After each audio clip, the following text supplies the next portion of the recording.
What's up, YouTube? I'm Robert, and you're watching the Biker Channel. Today we'll be talking about my 2019 aluminum Santa Cruz Chameleon and what I did to make this bike even better.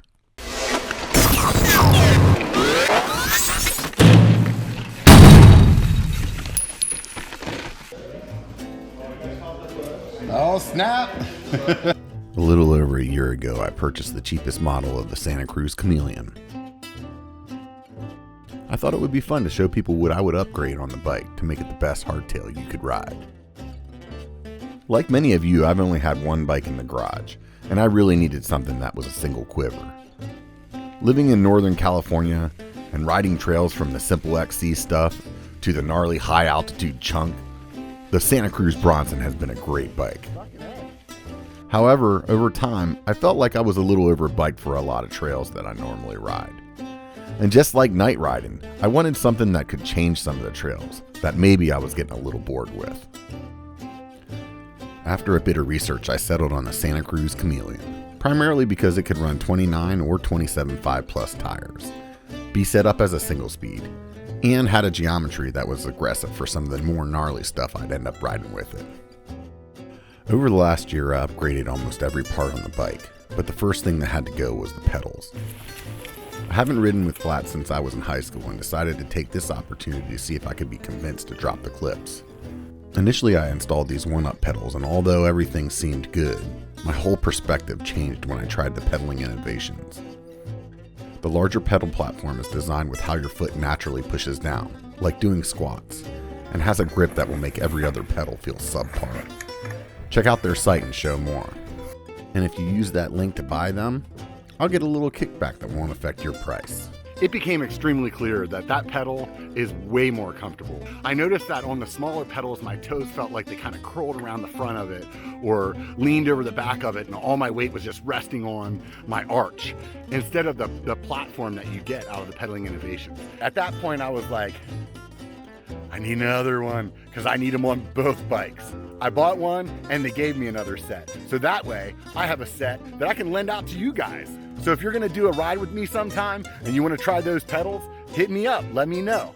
Personally, I'm not a fan of the Santa Cruz grips and like making my bike all matchy-matchy, so I purchased my favorite Allred grips. I like these because of the bigger circumference, comfort, and the large selection of colors. That's as low as she goes. If you're riding a bike without a dropper, you're doing it wrong. Once you get used to riding with one, you'll never look back.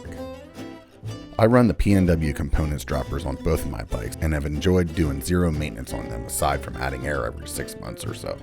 They have droppers from 150 to the 170 I have on the Chameleon and 200 millimeters on the Bronson. They even have a new design that you can easily adjust the travel on. I bought the bike as a 29er so I could give the wheels a try. This is the first bike that completely changed my stance on 29-inch wheels. Santa Cruz nailed the geometry to keep the bike snappy, but still take full advantage of the 29ers. However, if your back doesn't dig the lack of suspension and wants some extra cush, purchase the bike with the 27.5 plus wheels. Alright, so we're going to lace up some wheels. I worked with Project 321 and Knight Composites to build a great set of wide carbon wheels that have engagement better than most hubs for a fraction of the price. Plus, Jake from Project 321's a great guy, and if you get hubs from them, know that you're supporting a small business that manufactures in the US and not some overseas factory.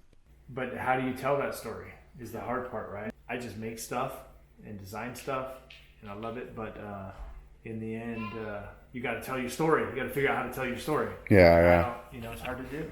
I'm really happy to tell Jake's story, and hopefully you can be part of it too by purchasing a set of Project 321 hubs. If you join my Patreon, you can access a hefty discount on them, not to mention other products from some of the other companies that I enjoy. A little pumpy going on. Woo! Yeah! Oh man, this thing is fun. I tell you, this is like having more suspension. It would be wrong if I mentioned having extra suspension and didn't say I'm running Cushcore in the wheels. This helps stiffen the sidewalls of the 27.5-inch tires and add some dampening to take off a little bit of that hardtail harshness from shooting up my back. The side effect of also adding rim protection is a plus, but definitely not the main reason I decided to run them on this bike.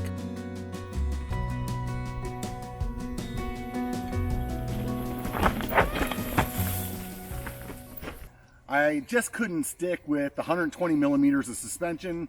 I really felt like I needed that 140 to make it cush enough for all the downhill stuff. I will say though, I was tremendously surprised by how well this bike handled with a 29er and 120 millimeters of suspension. It definitely changed my mind on my suspension thoughts completely with every bike.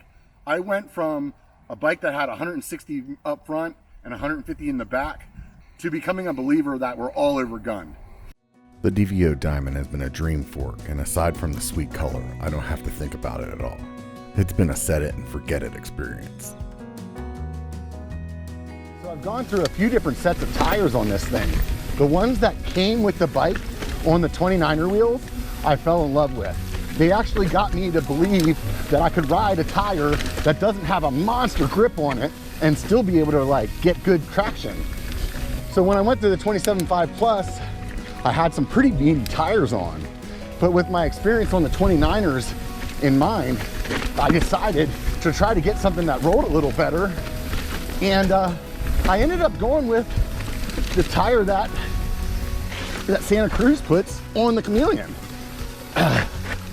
Whew, it's a little slick in here today. Nope, track stand.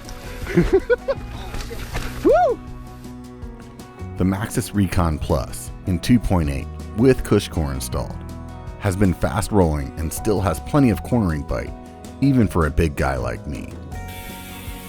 When I purchased this bike, it was built with an 11-speed SRAM NX group set. Much to my surprise, this thing has been really phenomenal. The shifting has been crisp and hasn't needed an adjustment in the entire year of riding. If you were to ask me when I first got the bike, I would have definitely expected a lot less from it.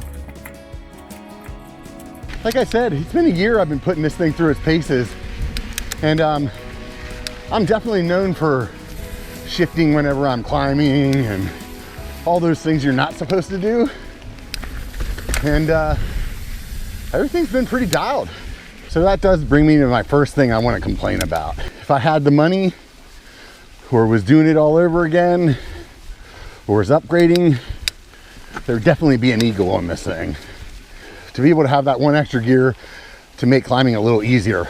Or, this is kind of the real reason for me, if I had that pie plate on there for climbing, what it would allow me to do is put an even bigger chainring up front, and then that'd give me a better like sprinter for when I'm going downhill.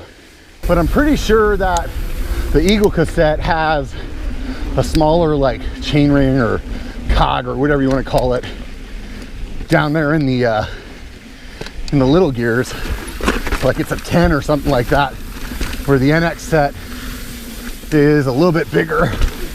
So you definitely notice that on the pedally downhill sections, like when I'm going through Auburn. Whew. I've been up here in a while. Good stuff. Just a little off topic. Do you listen to podcasts? Sometimes I'll put one in while doing a long, grueling climb, or while commuting. In case you didn't know, I do one called The Biker Bar. It used to be on this channel, but I decided to move it to its own home. So if you'd like to hear me chat with Seth Bike Hacks on the Season 2 opener, make sure you go over there and subscribe. While you're over there, feel free to check out some of the old episodes. My personal favorite was interviewing Charlie Kelly, one of the men who helped start mountain biking. Alright, let's get back to the Chameleon. The race face crank has done its job well with no complaints, but I am planning on replacing it with a SRAM crank, just so I have the option of swapping my chain rings between bikes. I have a few different sizes that I swap through depending on the rides. For example, a 34-2 sucks something fierce when you're riding somewhere that's extremely steep. However, it's not a biker ride without a hike bike.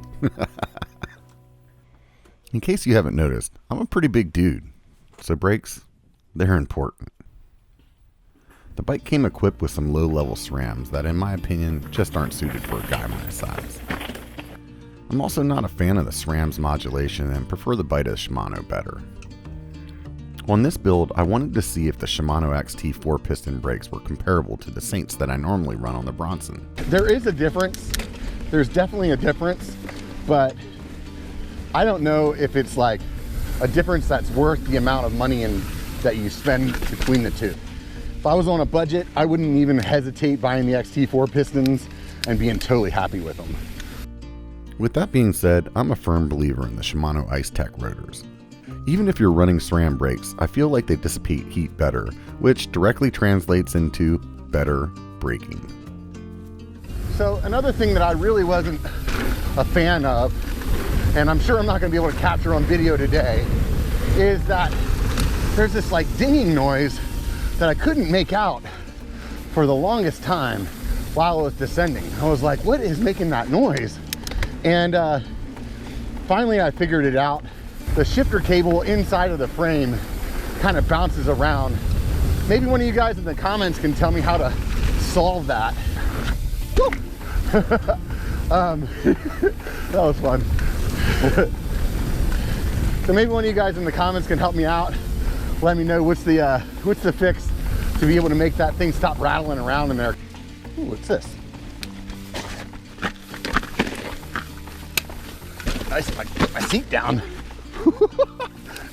There we go. That was janky.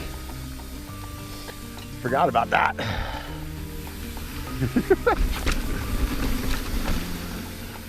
Some hidden gems out here.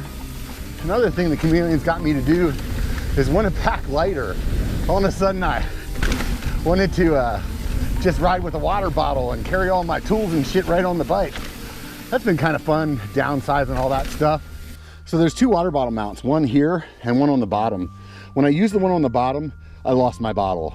And this one here, I've had it pop out a few times. I'm definitely investing in the Fidlock system for that one.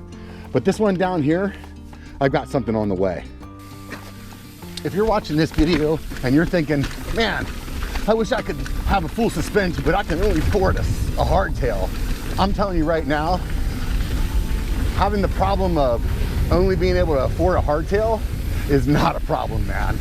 Not a problem at all. You're gonna learn some bike handling skills that the full suspension may make up for, and to save some money. And then whenever you get the full suspension, boom, you got two bikes. N+1, right?